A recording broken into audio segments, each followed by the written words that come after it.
नमस्कार, आप देखना शुरू कर चुके हैं एवी न्यूज और मेरा नाम है चंदन पटेल। सुप्रीम कोर्ट ने राज्यों को लगाई फटकार। केंद्र ने कहा जजों की सुरक्षा के लिए राष्ट्रीय स्तर की फोर्स व्यवहारिक नहीं है। केंद्र सरकार ने सुप्रीम कोर्ट में कहा है कि जजों की सुरक्षा का मुद्दा राज्यों पर छोड़ देना चाहिए। इसके लिए राष्ट्रीय स्तर की फोर्स का गठन व्यवहारिक नहीं होगा। केंद्र ने यह बात झारखंड जज की हत्या के मामले में सुप्रीम कोर्ट में चल रही सुनवाई के दौरान मंगलवार को कही।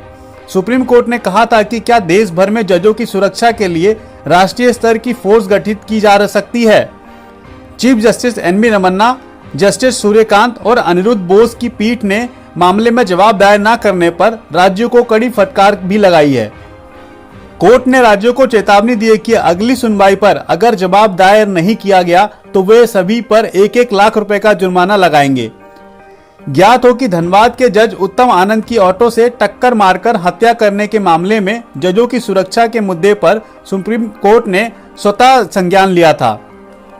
मामले में देश के सभी राज्यों से जजों की सुरक्षा को लेकर जवाब मांगा गया था। केंद्र सरकार की ओर से सॉलिसिटर जनरल तुषार मेहता ने पीठ के समक्ष कहा है कि उन्होंने सभी राज्यों को जजों की सुरक्षा पर गाइडलाइन जारी की है। केंद्रीय गृह मंत्रालय ने जजों की सुरक्षा के लिए राज्यों को व्यापक निर्देश जारी किए हैं। खुफिया जानकारी से निपटने में राज्य पुलिस बेहतर। तुषार मेहता ने कहा है कि जजों की सुरक्षा के लिए राष्ट्रीय स्तर की फोर्स का गठन व्यवहारिक नहीं है। इसे राज्यों को अपने स्तर पर करना चाहिए। ऐसा इसलिए क्योंकि स्थानीय पुलिस के साथ प्रतिदिन समन्वय की जरूरत होती है। इस लिहाज में राज्यों में अदालत में जजों की सुरक्षा के लिए पुलिस की तैनाती की सलाह दी जाती है।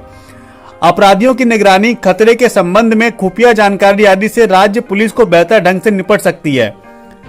पुलिसिंग राज्य सरकार का विषय है, इसीलिए उन्होंने राज्यों को दिशा निर्देश जारी किए हैं। कि जस्टिस सूर्यकांत ने कहा है कि दिशा निर्देश तो ठीक है, क्या केंद्र सरकार ने पैरामीटर भी तय किए हैं? हमारे कहने का तात्पर्य यह है कि उन निर्देशों का पालन किया जा रहा है या नहीं। जजों को किस हद तक सुरक्षा दी गई है? आप केंद्र सरकार हैं, आप राज्यों के डीजीपी को बुलाकर रिपोर्ट तलब कीजिए। तुषार मेहता ने कहा है कि केंद्र उनके दिशा निर्देश का पालन के लिए जल्द ही राज्यों के डीजीपी और चीफ सेक्रेटरी के साथ बैठक करेंगे। चीफ जस्टिस रमन्ना ने कहा है कि असम को छोड़कर किसी भी राज्य ने संतोषजनक जवाब नहीं दिया है।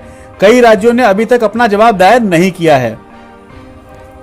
तो दोस्तों, ये खबर यहीं तक थी। ऐसे ही खबरों से जुड़े रहने के लिए बने रहिए एवी न्यूज के साथ में। अगर आपने एवी न्यूज को सब्सक्राइब नहीं किया है तो चैनल को सब्सक्राइब करें, वीडियो को लाइक करें, ज्यादा से ज्यादा शेयर करें और बेल आइकन जरूर दबाएं।